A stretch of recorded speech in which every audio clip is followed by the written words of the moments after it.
Assalamualaikum warahmatullahi wabarakatuh. Nama saya Salman Al-Farizi. Di sini saya akan menjelaskan tentang pengertian kemiskinan dan ukuran-ukuran kemiskinan. Kemiskinan adalah keadaan di mana terjadi ketidakmampuan untuk memenuhi kebutuhan dasar seperti makanan, pakaian, tempat berlindung, pendidikan, dan kesehatan. Kemiskinan dapat disebabkan oleh kelangkaan alat pemenuh kebutuhan dasar ataupun sulitnya akses terhadap pendidikan dan pekerjaan. Menurut Bappenas, kemiskinan adalah kondisi di mana seseorang ataupun sekelompok orang, laki-laki dan perempuan tidak mampu memenuhi hak-hak dasarnya untuk mempertahankan dan mengembangkan kehidupan yang bermartabat. Kemiskinan merupakan ketakberdayaan sekelompok masyarakat terhadap sistem yang diterapkan oleh suatu pemerintahan sehingga mereka berada pada posisi yang sangat lemah dan tereksploitasi. Kemiskinan menurut ukurannya bisa dibedakan menjadi dua macam. Yang pertama adalah kemiskinan absolut. Konsep kemiskinan absolut ini menggunakan perkiraan tingkat pendapatan dan kebutuhan. Perkiraan kebutuhan hanya dibatasi pada kebutuhan pokok atau kebutuhan dasar minimum yang memungkinkan seseorang untuk dapat hidup secara layak. Bila pendapatan tidak dapat mencapai kebutuhan minimum, maka orang tersebut dapat dikatakan miskin. Tetapi pendekatan ini memiliki kelemahan, yaitu kesulitan dalam menentukan kebutuhan minimum setiap negara yang memiliki adat dan budaya yang berbeda-beda, sehingga ukurannya pun tentu akan berbeda pula. Yang kedua itu adalah kemiskinan relatif. Pada konsep kemiskinan relatif ini berbeda dengan kemiskinan absolut. Konsep ini menjelaskan bahwa orang yang memiliki tingkat pendapatan yang dapat memenuhi kebutuhan dasar minimum, tapi masih jauh lebih rendah dibandingkan dengan masyarakat sekitarnya, maka orang tersebut masih termasuk ke dalam golongan yang miskin. Konsep ini merupakan perbaruan dari konsep kemiskinan absolut, yang mana garis kemiskinan akan mengalami perubahan bila tingkat hidup masyarakat berubah. Mengukur kemiskinan, BPS menggunakan konsep kemampuan memenuhi kebutuhan dasar. Jadi, penduduk miskin adalah penduduk yang memiliki rata-rata pengeluaran per kapita per bulan di bawah garis kemiskinan. Garis kemiskinan merupakan penjumlahan dari garis kemiskinan makanan atau GKM dan garis kemiskinan makanan atau GKMM. Rumus perhitungan GK sama dengan GKM ditambah GKNM.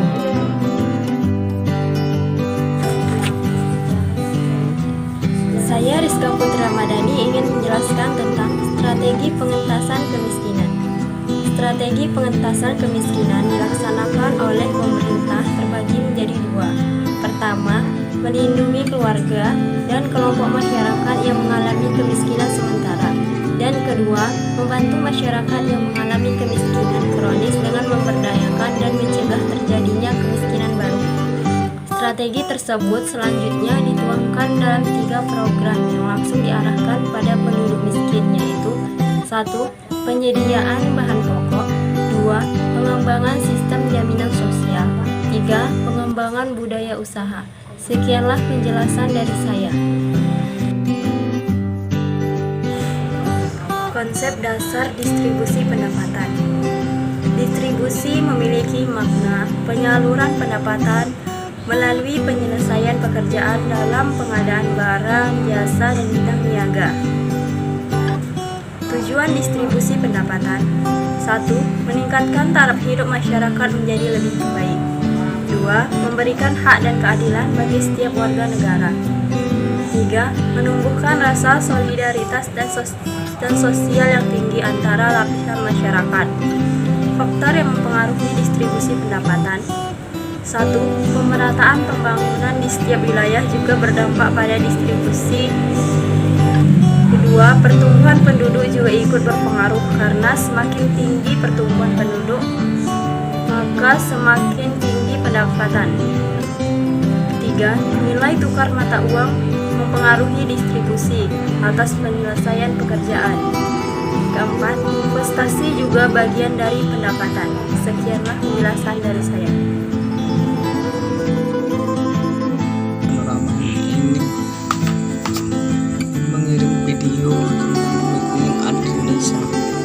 Tiap tahunnya semakin meningkat. Hal ini dikarenakan setiap tahunnya pula jumlah pengangguran di Indonesia juga semakin meningkat. Hal ini dapat terjadi karena jumlah lapangan kerja dan ketersediaan tidak sesuai dengan jumlah usia produktif kerja yang ada di Indonesia. Pembahasan. Penduduk adalah sekumpulan orang yang berada di suatu wilayah dalam jangka waktu yang sangat lama. Berdasarkan dari data yang diperoleh pada tahun 2017, jumlah penduduk di Indonesia mencapai 264 juta penduduk setiap tahunnya. Jumlah penduduk Indonesia semakin bertambah dengan semakin meningkatnya jumlah penduduk di Indonesia, maka akan menimbulkan beberapa kendala, di antaranya semakin meningkatnya jumlah penduduk di Indonesia tidak diimbangin dengan kesediaan lapangan pekerjaan untuk penduduk usia produktif. Dengan semakin meningkatnya jumlah penduduk, maka pemerintah juga harus meningkatkan fasilitas umum baik dari segi kualitas maupun kuantitas. Jadi pertumbuhan penduduk akan memberikan dampak baik, itu dampak positif dan negatif. Dampak positif adalah pertumbuhan penduduk. 1. Meningkatnya jumlah sumber daya manusia. Yang kedua, dapat meningkatkan hasil produksi. Yang ketiga, semakin memperkuat solidaritas antar bangsa.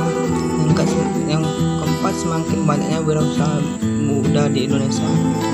Dan dampak negatifnya pertumbuhan penduduk.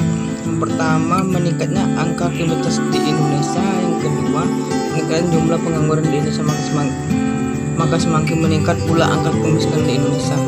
Jumlah limbah polusi udara semakin meningkat. Demikian saja. Assalamualaikum warahmatullahi wabarakatuh.